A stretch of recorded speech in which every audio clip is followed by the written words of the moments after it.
Hey everybody, as we're wrapping up 2020 here, some are definitely more excited about that than others and starting to look towards your plans and your predictions here for 2021. I want to ask you a quick question here. So typically the most successful business leaders really have a compelling vision for their business, and they know how to communicate that vision out to their team. So one, does that describe you, or does that fit with your personality?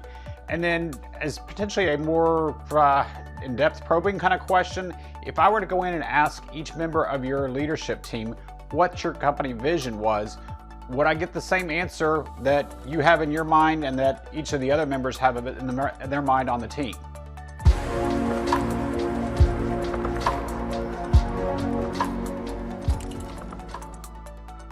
If we've not had the chance to meet yet, my name's Jeff Chastain, founder and CEO of Admentus, a professional EOS implementer, and I work with entrepreneurial business leaders like yourself and their leadership teams to really help them get clarity in their business and get them more of what they want from their business. So let me tell you a quick story here. So suppose next year, once things start opening up again, hopefully, I was able to walk into your office and ran into John in the break room.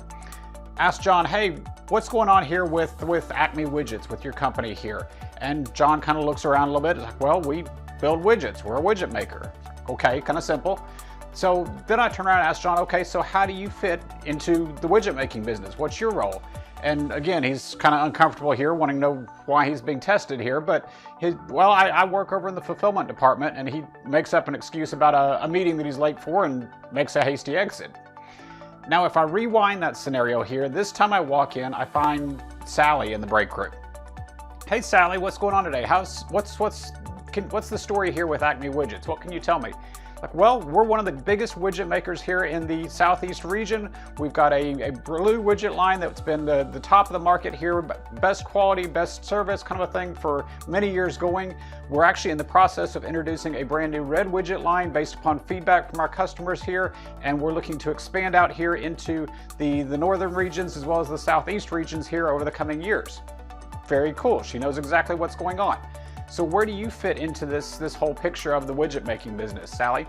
Well, I work over in the fulfillment department, and I'm in charge of the team right now that is helping to streamline our processes, make sure we've got everything locked in, dialed in here, so when the red widget product line comes online here, we'll be ready to handle the extra volume, the extra orders, be able to make sure that we still maintain our level of quality assurance here and our customer satisfaction rating. Great. So stepping out of the story here for a second, let me ask you as a business owner. Do you want John or do you want Sally working in your business? And pretty easy, is pretty obvious kind of question here, but the reality is John's just there for a job most likely. He's there for a paycheck kind of a thing. Doesn't really buy into the company vision, doesn't necessarily feel part of it. He's just there for a paycheck. Whereas Sally's, yes, the paycheck's potentially important, but really she buys into the vision of the company. She sees exactly where her part is in that company vision and how she's helping move that vision forward. So when we look at the concept of a vision here going forward, a lot of times entrepreneurials, business leaders will look at that and say, well, it's our mission statement that's on the wall in the break room. It's on our About Us page in the website or in our marketing plan that reality is gathering dust. It hasn't been dusted off in several years kind of a thing. And the idea of a mission statement really goes well, or idea of a vision really goes well beyond that. Your vision really should answer three different questions.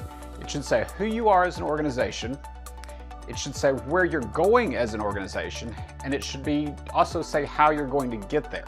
So my question is, does your current one-line statement on the wall in your break room answer those three questions? If not, maybe need to take a look at that. And then beyond that, we need to make sure that, again, just in the story of Sally and John there, we need to make sure that everybody in the company understands those three questions, understands the responses to those three questions, and buys into that to make sure they're really maximizing the amount of limited resources you've got.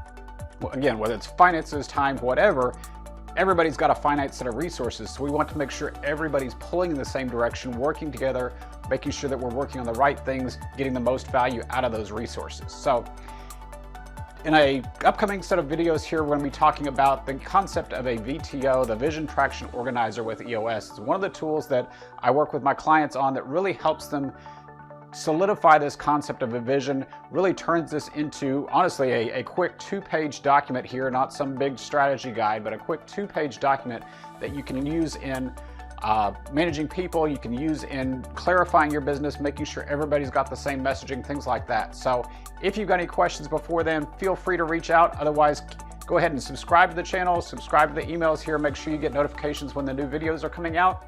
And in the meantime, we've got the new Building to Scale podcast, Building to Scale community here coming out as well. So make sure you jump over to admentus.com/buildingtoscale or just buildingtoscale.com and join us over there. We'd love to have you. Take care.